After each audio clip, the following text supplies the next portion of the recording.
Welcome to my YouTube automotive channel. In today's video I have a 2014 Jeep Patriot and I will show you which fuse to check in case you're having problems with the instrument cluster and none of the gauges work.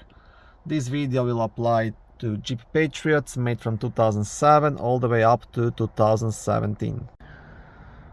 Okay, so the fuse you will be checking is located in the main fuse box, which is under the front hood on the driver's side, very easy accessible. It's right here.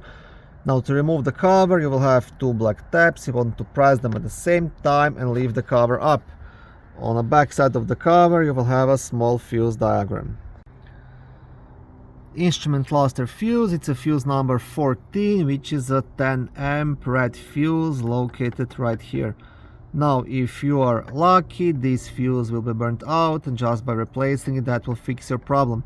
If not, then most likely you will have to remove the instrument cluster, check all connections in the back of it and possibly have it fixed. This instrument cluster actually quite often fail, but there are specialized shops who can fix it, or worst case scenario you'll have to replace it with a used one and then set the right mileage into it. But first things first, always check the fuse.